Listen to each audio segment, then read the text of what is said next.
கடந்த 3 நாட்களா பத்திரிகையாளர் உட்பட யாரையுமே இந்த ஸ்ட்ராங் ரூம் உள்ளிட்ட இடங்களுக்கு அனுமதிக்கல சார். வழக்கமா நாங்க இப்ப ரெக்வஸ்ட் பண்ணா கொடுப்பாங்க.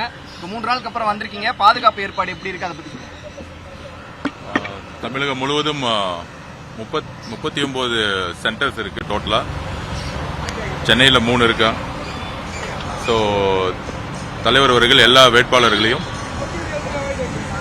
அவங்கவுங்க தொகுதிக்கான ஸ்ட்ராங் ரூம் சொல்லக்கூடிய எல்லா இடத்துக்கும் விசிட் பண்ண சொல்லியிருக்காரு. ஸோ எல்லா வேட்பாளர்களும் விசிட் பண்ணிட்டு இருக்காங்க. லயோலா காலேஜில் ஸ்ட்ராங் ரூம் போய் பார்த்தோம்.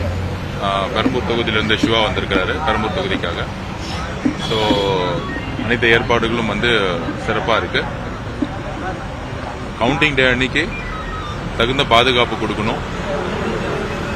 ஒவ்வொரு சுற்றும் நேர்மையான அடிப்படையில் என்னணுங்கிறது எங்களுடைய வேண்டுகோள். எலெக்ஷன் கமிஷன் அதை கேட்டிருக்கோம்.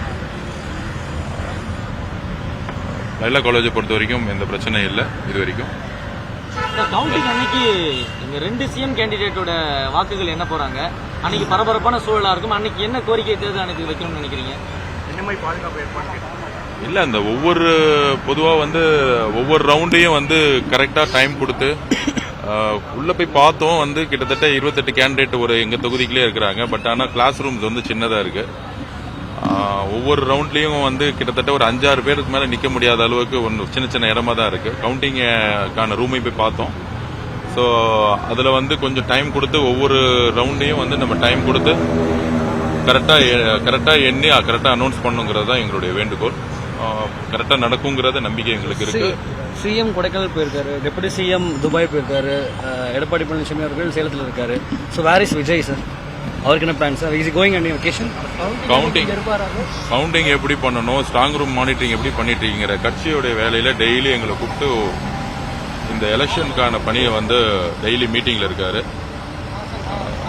முன்னாள் முதலமைச்சர் மு க ஸ்டாலின் அவர்கள் நிரந்தரமா ஓய்வு எடுக்கணுங்கிறது எங்களுடைய வேண்டுகோள். அப்படியே அவர் ஆஸ்திரேலியா போறாரு, விஜய் ஆஸ்திரேலியா போறாரு சொன்னாங்க, அது உண்மையா? ஆஸ்திரேலியால நாளைக்கு 3 கிளம்ப போறாரு. திமுக தான் ராக்கெட் ரெடி பண்ணிட்டு இருக்காங்க. நல்லா ரூமர்ஸ் எல்லாம் பதில் சொல்லி டைம் வேஸ்ட் பண்ண வேணாம். இத்தனை நாள் 1 வருஷமா டிஎம்கே கவர்மெண்ட்ல தான் ரூமர்ஸ் பரப்பிட்டு இருந்தாங்க. இப்பதான் கவர்மெண்ட் முடிஞ்சிருச்சு. இனிமேட்டு கொஞ்சம் மக்களுக்கு என்ன தேவையோ, மக்களுக்கு செய்ய வேண்டிய கடமைகள் நிறைய இருக்கு. அதை பத்தி எங்களோட தலைவர் சிந்திச்சிட்டு இருக்காரு. கட்சிக்கான பணியில் இருக்கிறாரு.